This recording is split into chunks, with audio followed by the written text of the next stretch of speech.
welcome to the Startup Dunedin podcast. This is the show where we interview founders and experts in particular fields on the tools, tips, tricks and habits that they have that have helped make them successful. Sometimes that means sharing their success stories, sometimes that means sharing their failures, but either way we have some interesting conversations for people like yourself, entrepreneurs. Today, we had two pretty amazing guests. We had MK Haley and Priscilla Edmonds on the show.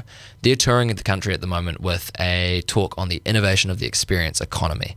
MK Haley is a Disney Imagineer, which means she has 24 years experience in creating some of those magical experiences that you people have at Disney, whether that's on the cruise ships, at the theme parks, or in their stores, buying something and you might have a character come in and be involved in that process. She's also touring at the moment as the Disney Imagineering Academic Outreach, and she got to share a little bit about what she's teaching in her talks, as well as some of the experience that she has from her role. We also got the chance to talk to Priscilla about a bit of her experience as the former co-founder of Misprint Company, as well as the current activation manager at Mahuki, which is an accelerator for glam startups in Wellington. So if you're interested in those sorts of topics, if you want to hear about how Disney make things like Frozen feel authentic, how they've made standing in lines feel like an experience people want to be in, something that people actually enjoy, and the role of real life physical stores in an economy that is more and more accelerating towards e-commerce, tune into the show. Well, everyone, welcome to the inaugural episode of the Startup Dunedin podcast. I'm here today with two amazing guests, MK and Priscilla. Welcome to the show. Good day, sir. Thank you for having us. No worries at all. How has the trip to Dunedin been? How's it been down here so far? Amazing. Yeah, it's ridiculous, actually. Yeah. I mean, everybody is so nice, and everybody we're meeting with is prepared. Yeah. Right? They come with good questions. They come with a little background. They ask questions. It's just been a delight. Well, let's hope that I fit the mold today. Yeah. Awesome. So a bit about, I guess, your backgrounds. I'm going to do an intro at the end of the show, but you're obviously a Disney Imagineer. Mm-hmm. Do you want, in your own words, to let our audience know what that means? Yeah, we've spent a very long time keeping ourselves secret, so not a lot of people do know what we do. So Walt Disney Imagineering is the branch of the Walt Disney Company that designs, builds our theme parks, cruise ships, resorts, and we've just rolled in a lot of our physical consumer products-based experiences. So a section of a shop that might have an experience, you don't just pick a thing in a box up and buy it, right? You have an interaction with a cast member that helps with your experience. So physical stuff, destinations for families to go for immersive storytelling. Awesome. And I also teach that subject. Okay, right. And that's part of the tour that you're doing at the moment is raising awareness about my educational hat, yeah. Yeah, okay, awesome. And Priscilla, you're obviously down here as part of the team at Mahuki. Yes. And you've also run your own startup, Misprint Company. Yes. I was thinking about this beforehand. Obviously, you've moved on from those days when you were there. I'm really curious, can you still elevator pitch Misprint? Oh man, that was a long time ago now. I actually did have it memorized. I had a 1 minute and a 5 minute memorized, and I could actually say each and every single word, but I don't think I can anymore. It's funny how that stuff fades, right? It does. Yeah. I thought it was in my long-term memory, just through repetition. Yeah. And doing that thing where you sleep straight after you do it, and but no, not long-term, unfortunately. I absolutely love the diaries. So I've had two since I guess I got involved in the startup world. I came through Venture Up a few years ago, and you guys were guest speakers for that, and I think we got some diaries with that. So I absolutely filled that one cover to cover. Have you seen some of these diaries? I have no idea what you're talking about. Okay, cool. So the diaries are all made from reused paper. So it might be something that's had a misprint on it, or an old dessert menu at a restaurant, or whatever. That was my favourite one. Flicking through, and I was like, oh, white chocolate sundae. That sounds delicious. So as like a creative notebook, that when you're using it for something creative, it's great because you get all this inspiration and diversity of thinking with it. So I really loved them, and I actually had a co-worker that moved on from Startup Dunedin last year, and he was about to go travel the world, so I gave him the one with airplanes all over the cover. Oh, nice. And I filled it with just messages from the startup community to say thank you. But it's just such a cool diary. And meaningful. Yeah, definitely. Yeah. Definitely. Do you still find yourself talking about your experiences with Misprint? Oh, definitely, because it's a part of what I do. So linkages to my work now with hosting MK and at Mahuki. So Misprint started back when I was studying in university, and then we had a paper where it was like a graphic design matched with marketing paper. And we had to find a problem that surrounded us and apply a business solution utilizing design thinking. So we saw graphic design industry, huge amounts of waste paper. We do a doodle, we chuck it out, and it's so wasteful. And then we decided we'll make notebooks out of it for graphic designers, because we spent so much money purchasing expensive moleskins, like beautiful notebooks that we're too scared to write in and doodle in.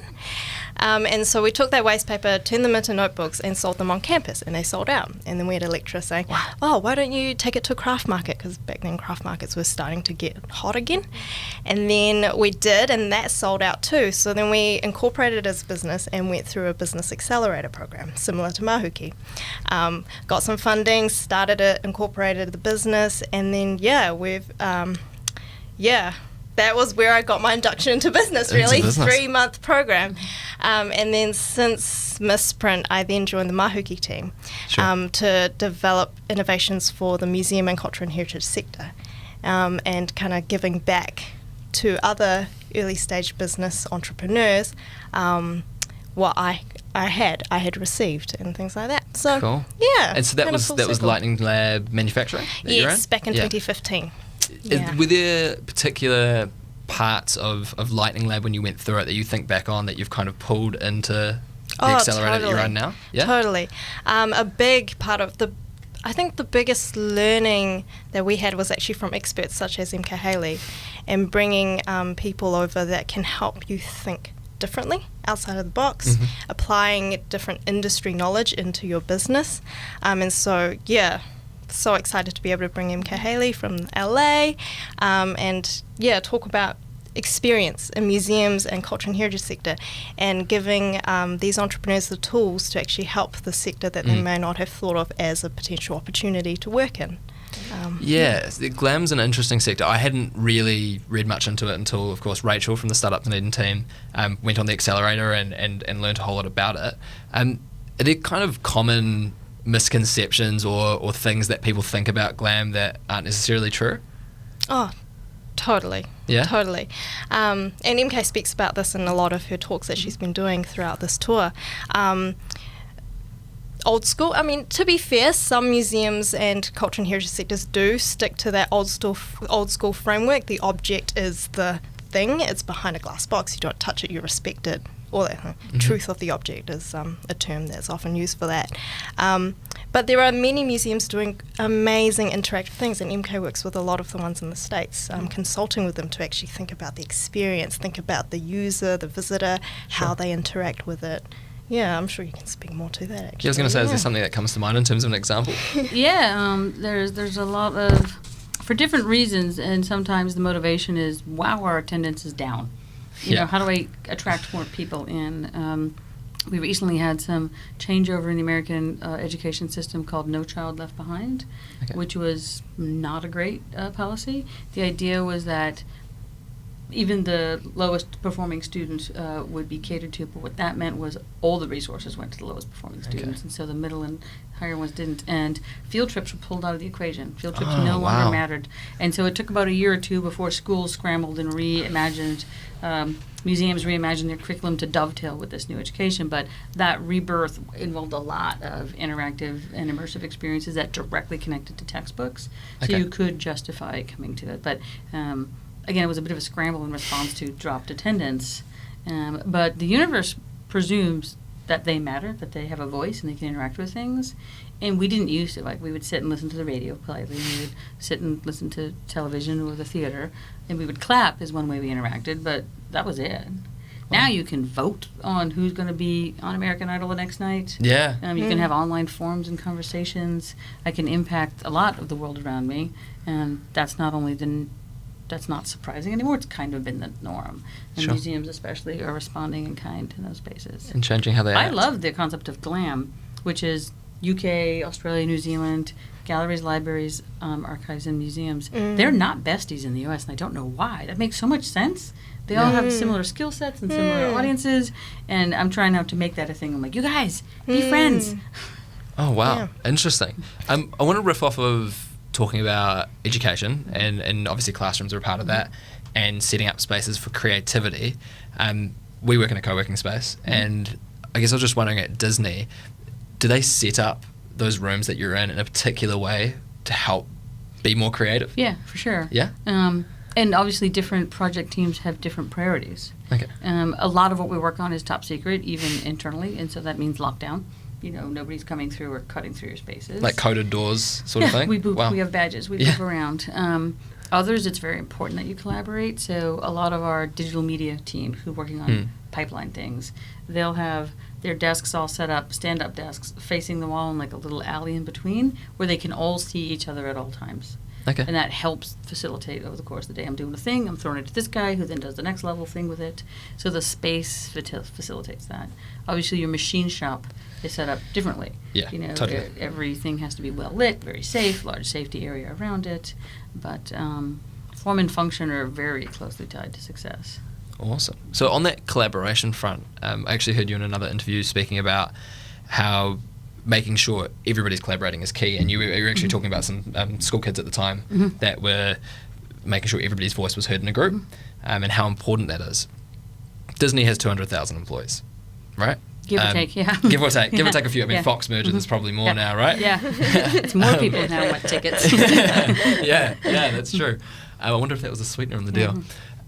So on that front, you've got 200,000 people. Where do you go first when you've got a new project or idea in terms of who you talk to, and then where do you draw the line, or is there a particular parts of the process that you introduce people in for that collaboration, that feedback? Yeah, well, we're getting much better about including more people earlier in the process. Okay. Right? 50, 60 years ago, you'd do a thing and then you'd show it to the safety officer who would be like, oh, no. Now we're including those folks on the design team on the front end. We recently did an expansion at Disney World and Fantasyland to expand capacity there, and we brought the food and beverage team in super early. So we had a lot of really great dishes that are thematically consistent with that space. We serve in Beauty and the Beast, they think, try the gray stuff, it's delicious. We serve the gray stuff. By the way, it is delicious. What is it made of? It's kind of a cookies and cream. Ooh, yum. So the earlier you can bring people in, the less work it is because you don't have to redo anything. It's always important to have one person as your lead, the creative or technical lead, and all decisions end with them. That doesn't mean everybody doesn't get to voice their opinion or contribute in some way. Sure. But it's all towards in service of one goal. Makes it a little tidier. Yeah, okay, I can see that. So that must help a lot in terms of creative roadblocks, right? When you get that mental block and you're like, I'm creatively, I'm stuck. You can go and talk to other people. Is that typically how you approach something when you've got a creative roadblock? Yeah, I mean, it is such a luxury to be able to walk across the hall or pick up the phone and ask somebody. We have an amazing library. It's called the IRC, the Information Research Center, who can help you with whatever you want. Okay. About a year ago this time, I was participating in an industry event, the Themed Entertainment Association Summit, and I was responsible for a game show. And the question my interns loved the best was about hot dogs. And I was frustrated because I couldn't find the answer to one question. Nathan's. How many hot dogs a year does Nathan sell in Coney Island? And I ran into my librarian in the commissary. And she says, what are you doing? I said, I'm doing this game show tomorrow, and my funniest question. And she's like, you do know I run the library, right? Why wasn't I like, like all the other ones, Google had to help me, right? And so sometimes we're not good about using the resources around us. Totally. And before I got back to my desk, I had the answer. So how many hot dogs Nathan sold a year? So sometimes it's easy because they're near to you. Sure. And sometimes you have to just remind yourself, go out and don't waste an hour spinning your wheels. Go talk to somebody who can either inspire you along another path or who has the answer. Okay. Do you find that entrepreneurs quite often have the same thing coming through Mahuki in terms of creative roadblocks? Oh, yeah. Well, you don't know what you don't know. Sure. And that's the biggest thing. And that's partly why Mahuki as a niche accelerator exists, because museums in the past quite, what's the right word? We did everything ourselves, and we didn't share. Like any problems, any challenges that we had, we never talked about it because we just do what we do and everything's fine, and then we'll just pay money for a service business to solve this problem for us. Bringing entrepreneurs in to actually explore the challenges, work with our curators and actually understand what the problem truly is and what solutions are applicable to apply to it is huge. And actually getting that understanding in the museum is what you wouldn't have been able to do before. One of the bonuses of the program, and I don't know how you promote it, is the folks who go through the programs at Mahuki become besties. Right, and then you have this little cohort of support. Yeah. A year later, 2 years later, you have this core team who then they keep developing their own concepts, right? But you have a little support team who all want you to do well, and who all are at the same part. So it's always fun to see them regroup. They're all like it's like old school day. They're all high five. Yeah. How you doing? It's nice to see you. But that's an interesting bonus to the program. You get the skill set, and you get a made-in set of supporters. That community, yeah. We've totally found that after graduating the program, they usually go to a co-working space. Yeah, like sure. As well, as a group almost, and then they continue to, because it helps the business to continue, because then you have this acceleration, you have the funding, but then when that stops, do you just like fall off the cliff? Like, how do you keep that momentum going? And having that support from your peers and knowing that everybody else is going through kind of a similar thing is important, right? Yeah, it totally helps. Yeah, cool. You guys must both come across some really interesting stuff with emerging technologies, right? In both of your lines of work. Is there something that you're particularly excited about in relation to creating experiences, for example? Ooh. One of the things I'm excited about right now, I also serve on a lot of juries for conferences, so I see a lot of stuff that's not accepted, that the world never sees, that may be a little bit bonkers. But the things that's most exciting to me now is more so the process than the actual technologies. It's so democratized, right?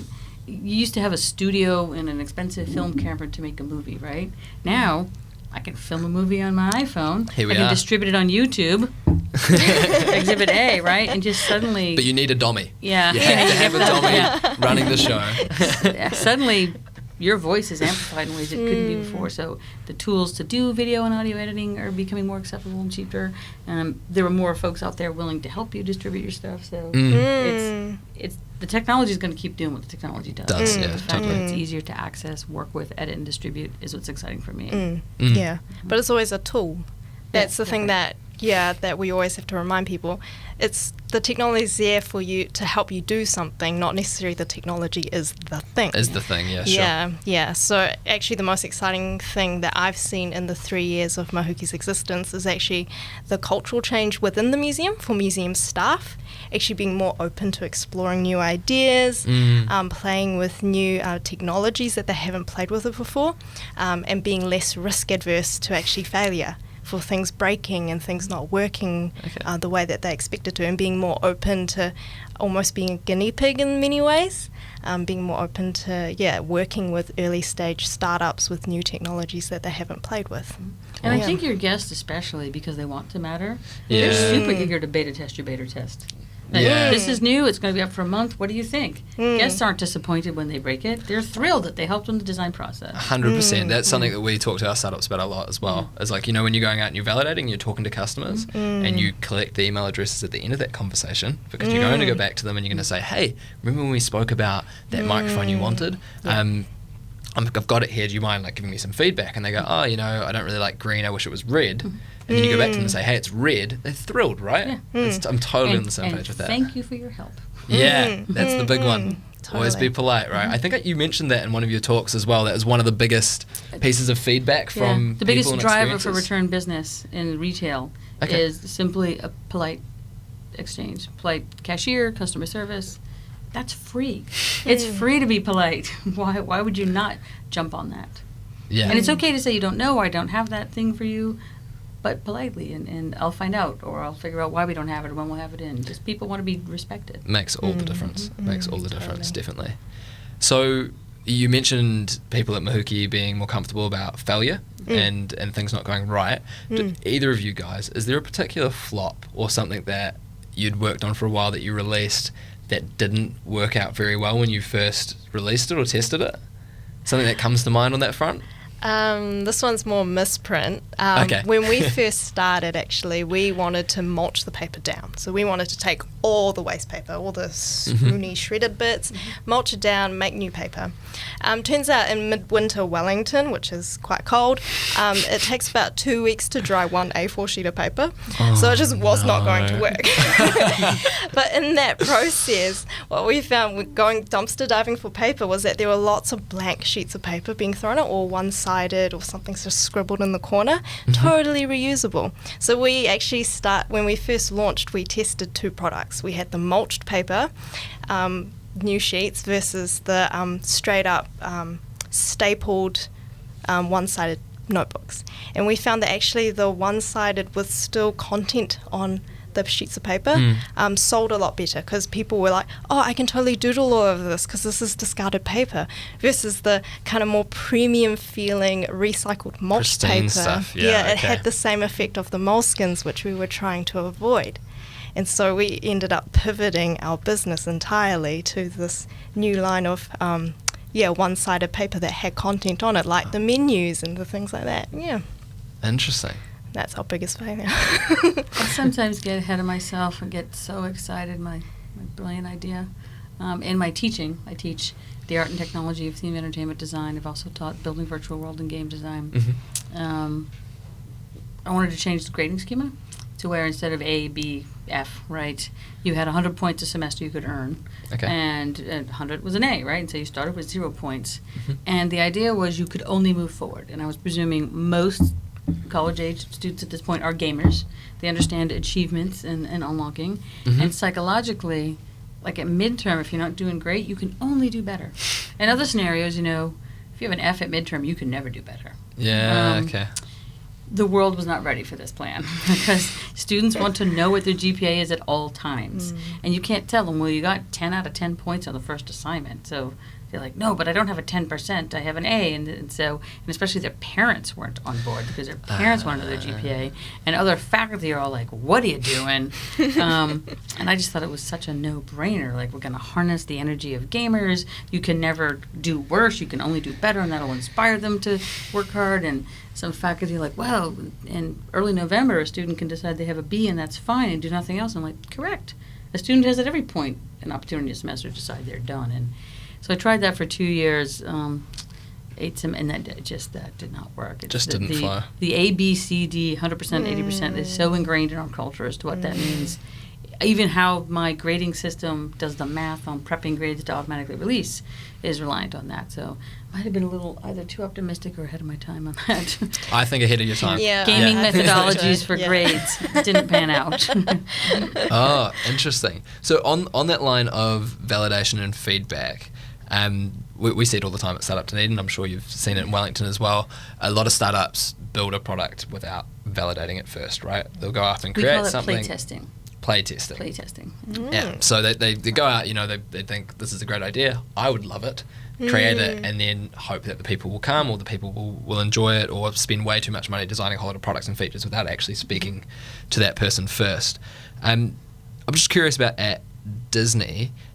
Could you share about how you collected the feedback that waiting in line was a problem? So how you validated that as a problem, and how you solved that problem by changing the experience? I think you had a really interesting story about this. Yeah, and this is something actually we've been working on for years. I don't think you need a researcher to tell you people don't like waiting in lines. Very true. But there's several ways that we collect data. We just ask guests. We have folks who work around the park with a little tablet who will survey you.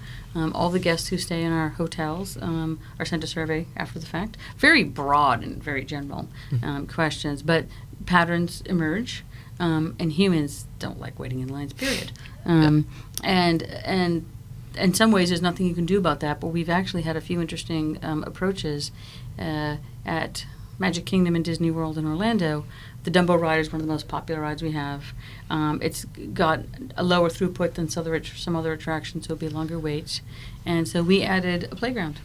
So the two Dumbo attractions, one is a fast pass where you sign up online and you get your fast pass, and it's a much shorter queue. The other is a standby line, but the line isn't a queue that you're standing in. It's built a playground. Parents set in bleachers. It's set to look like a circus ring, and all the attractions, the swings and slides and stuff in the middle, and parents can sit on the bleachers. And the problem is children then don't want to go when it's their turn because they're having too much fun in the queue. And they've made that friend, and they don't want to leave the friend. And so that maybe we did too good of a job there. But anyway, we can distract you. There's lots of ways we can tell stories about the place you're in. A lot of people will wait 45 minutes, an hour early to see a nighttime spectacular. So at Disney's California Adventure, we have a show called World of Color, and people will be sitting and waiting, and they're messing around on their devices, right? Taking themselves out of my world. We've got an experience where you can program a little light show on the Ferris wheel while you're waiting. And it's just as simple as that, the game Simon Green green, green, red, green, red. Like you follow a pattern. Yeah. And if I don't know you're playing it, I don't care. It's just a pretty Ferris wheel. But if you win that round, you get to program a little show. Simple buttons, swirly business, sparkly business. That's and amazing. then you and your family know that you programmed their show. So you're still on a device, you're still amusing yourself, but it's thematically consistent with the space you're in. Brings them back into the world that you've created. Yeah. Oh, that's amazing. That's very, very And then cool. we just released this past, just a few months ago, Disney Play, which is an app. It's location aware, so if you're at Animal Kingdom, you're playing games, solving trivia related to Animal Kingdom topics. And that's such a rich place with animal history and biology and botany. And so we're not only giving you content to amuse you during maybe a long wait, but you're learning a thing or two as well. Yeah, totally. I want to segue a little bit into storytelling, which is something that I would say you're an expert in. I know people who do it well. You mentioned in an interview with Destination Imagination that the storytelling process at Walt Disney hasn't changed in 60 years. Storytelling for human beings hasn't changed in thousands. Yeah, I suppose that's a good point. Oh, and along that line, I was just wondering what is the first step that somebody takes, or the first part of that process in terms of storytelling? Is that something that you guys at Disney have laid out? Obviously, trade secrets you can't talk about. No, actually, there's some really great interviews. Joe Rohde, who's one of our senior Imagineers, he's Joe Rohde is his last name. He is brilliant because he can quantify and articulate the art of storytelling. A lot of storytellers who are good at it, it's sort of innate, and they can't themselves break down how they're good at it or why they're good at it. He does great series. So if you Google him, he's got a series of great lectures on what's the difference between theme and story. Okay. And so it is able to be parsed out. And for us, a big part of it is it's not just slapping swinging doors on the thing and throwing peanuts to the floor and calling it a Western saloon. Right? That's the detritus, like the physical things, but why am I in that space? Am I happy? Am I sad? Is things a little dangerous? Am I just celebrating something? So it's more the human connection. And stories is the only way humans learn anything. Beginning, middle, and end is, I stood up, I fell over, I'll hold something this time, right? And we all innately get that. And it's how we connect when we have shared experiences. Oh, that's right. I learned to walk a lot earlier than you. I learned to walk, right? I can help you with that. I can relate to that. So it's easy to sometimes want to strip those elements out because sometimes there's a cost to them if you're building a highly immersive space with a lot of detail. But the minute you strip those details out, then that's when you lose on the in-depth story. So you have to keep reminding yourself you're not saving money by stripping that stuff out, not in the long run. Not in the long run. And I mean, we're a company that's been around since 1923, right? So it's easy to look back at our history and say, those were the good steps. If you're an entrepreneur or young, it's really hard to commit to those things. You're like, I have so few little time and such little money. But the folks who remain pretty consistent. And the story isn't just the story you're telling your guest. The story is, what's your story? Like, what is your company's core mission and values, and how do you do business, and what will you tolerate and not tolerate? And there's been a lot of projects we've worked on that we haven't released. We haven't released them and seen them fail. We knew not to release them because they weren't hitting the mark that we had intended. Okay. Because we all are pretty much in agreement as to what our goals and our mission is. So. Interesting. So you touched on a really good point there, which is for a startup, you, for example, talk about how wrapping a story around a product is really important. And I think exactly what you're saying is true, right? A lot of founders would go, oh man, Disney's been telling stories for so long, it's part of their core business. How do I even start with doing that in my product? Storytelling isn't part of my core business. That's not what I do. Are there any examples which you've given other people or just come to mind around products or companies where storytelling isn't their core purpose, but they've done really well at that with a product? Yeah, and a lot of them are startups, and you have to, in my little mantra, I'm trying to make it a thing, so you guys help me make this a thing. Make me aware, make me care, give me a call to action. Make me aware of your thing. Oh, you sell socks. Make me care. I sell socks. Every pair I sell, I donate a pair to somebody in need.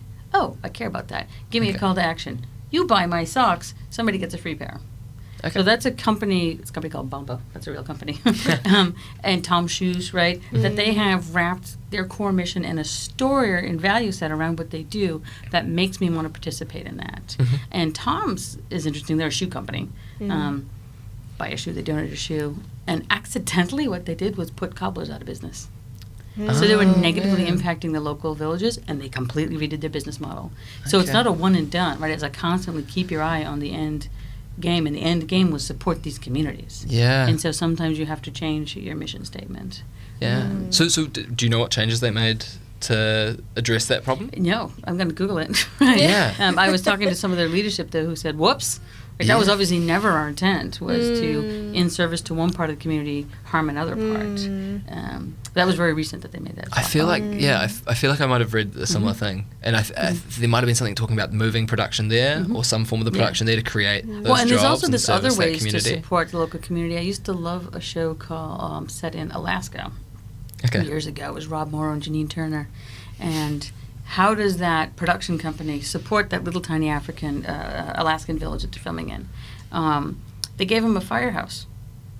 Like, you can't pay $500,000 to someone in that village because you'll throw the economy completely out of whack. But you want to thank these people for their kindness, their service, letting you block off their streets to film your TV show. Northern Exposure. The show was called Northern Exposure. Northern Exposure, okay. And so the production company, well, actually, the first thing they gave them was a fire truck because they didn't have one, and it didn't fit. And so the second thing they gave them was a firehouse to fit the fire truck. Oh, nice. But those are the sorts of things that make you a better long-term partner and actually add lasting value to a community. Fire trucks for everyone. That's awesome. On the line of storytelling, we've speaking about it earlier. Actually, you do a TEDx talk in Pittsburgh on Santa Claus. Right. Long story short, Santa's the man. You said there are a couple of updates to that as well, which I'm interested in.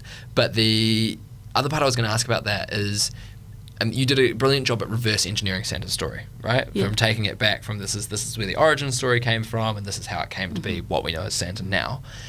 Do you at Disney often use external influences or historical stories as things to draw on when you're creating these new tales? But same for museums as well, right? Like, totally. often what we're working on, we will never presume we're the subject matter expert. Right? We will go and connect with the subject matter experts. We'll go and visit those places. I don't think a lot of people really understand how authentic Frozen is. Arendelle is a make-believe place, but the research that was done in Norway and in similar Scandinavian areas, from the clothes they wear, the clothes that Kristoff wears is identical to the indigenous people called the Sami, and somewhere in the base of your little new brain, you might get that this feels authentic, but no, it is like legit authentic. This make-believe place is based on a lot of expert research and the architecture and the construction and the music and the fastenings for their clothes, right? It's a very deep set of research, but it's often internal research, but mostly we connect with folks who are subject matter experts on that. Yeah, cool. Amazing. A lot of road trips. A lot of road trips. Is this a road trip for you guys? Did you drive down from... No, we flew down. Yeah. You flew down to Dunedin? Yeah. And did you do Christchurch as well? We're doing Tomorrow. Christchurch tomorrow. Christchurch tomorrow. And driving up or flying up? Flying. Yeah. Okay. Save a bit of time. Oh, you could have seen the East Coast. Yeah. Have you done much Next time. travel around No, New Zealand? I was here 2 years ago at the museum at Te Papa and have been spending the last 2 years trying to figure out how to move here. Right, because I'm madly in love with this place. So good. I keep a weird eye on New Zealand news. One question I had was about experiences, which is obviously what your talk's on that you did last night and you're doing again in Christchurch. You talk about how experiences matter because people will quit if the experience is bad, regardless of the quality of the product. And I think one kind of example that immediately came to mind for me, for the viewers at home, is, you know, if you have a terrible meal at a restaurant, but the restaurant deals with that really well, like really, really well, then you'll go back to that restaurant even though the quality of the product was really bad. And you'll tell your friends about it. And you'll tell your friends about it. And that's what I was actually going to ask you, was if you had a personal experience that sticks in your mind as an example of an experience that made you quit a product or service. Made me quit them? Made you quit someone, or alternatively won you back. Yeah.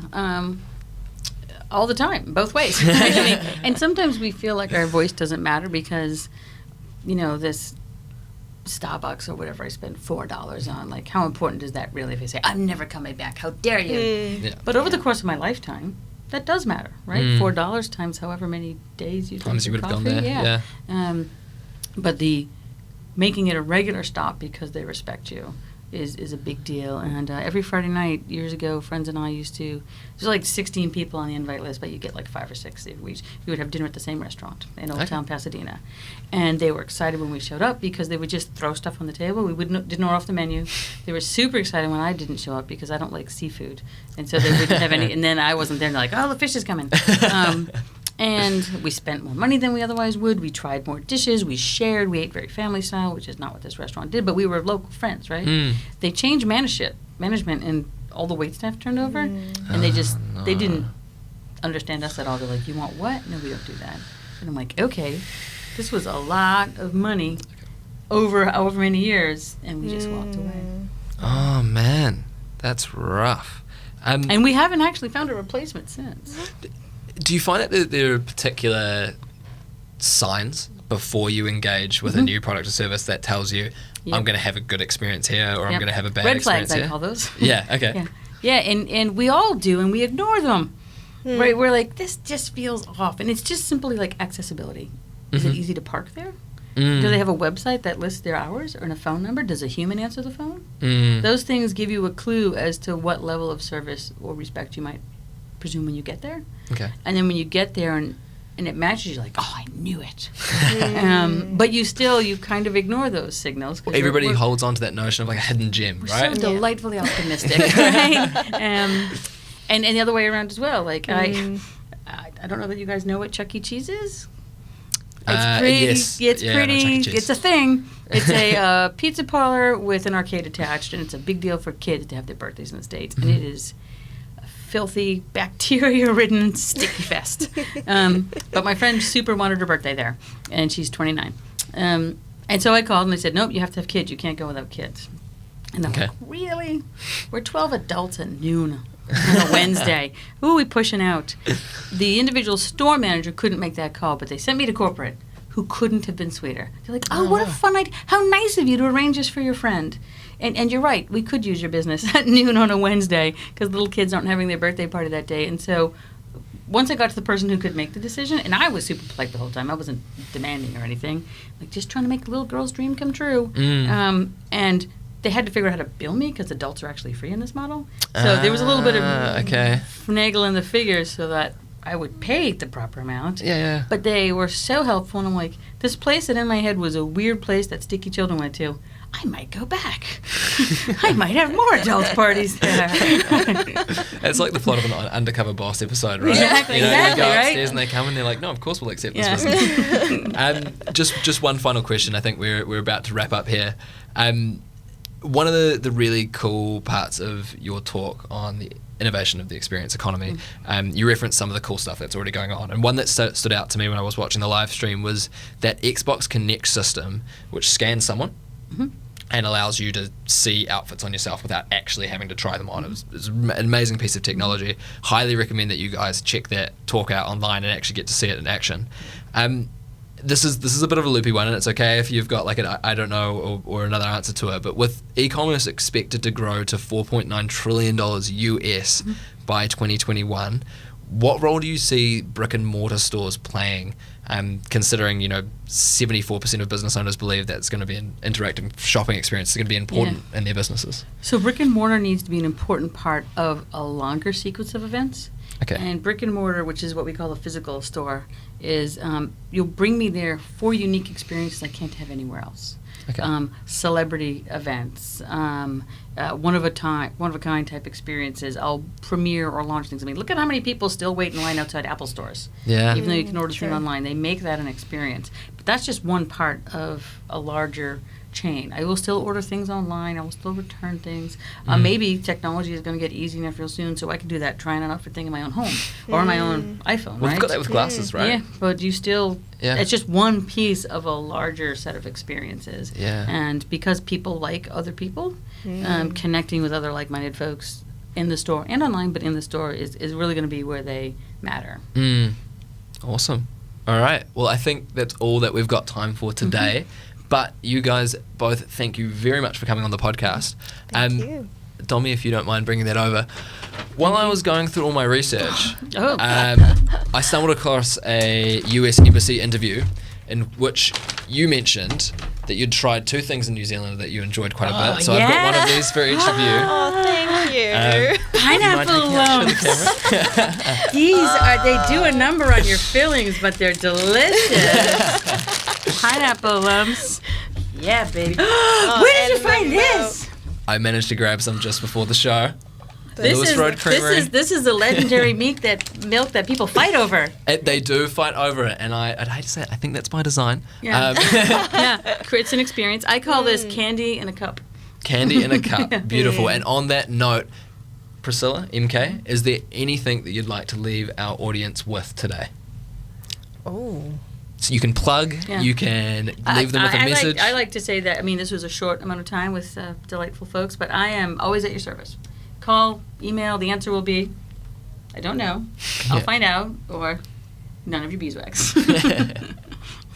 I suppose for me, knowing that you guys are probably startups or entrepreneurs working in the space, hard work goes a long way in terms of actually reaching out to people you might not have spoken to before, such as MK. She's always happy to help anyone, and you never know where opportunities lie. I mean, I sometimes feel like I've fallen into this role, but at the same time, when I reflect, like I've worked like really hard to get here. So that's my takeaway, really. Awesome. Well, guys, that concludes the show today. By the time this is released, there's going to be 2 tickets left for this event right here, Startup Weekend Dunedin. So make sure you jump online, get your tickets right now. We've also got a co-starters cohort that's starting in May. So if you're looking at starting your own business and you want to go through the business ABCs, the startup ABCs with 2 facilitators, a whole pile of guest speakers, jump on the Startup Dunedin website and take a look at that. But thank you guys for tuning in, and welcome to the start of new beginnings on the Startup Dunedin podcast.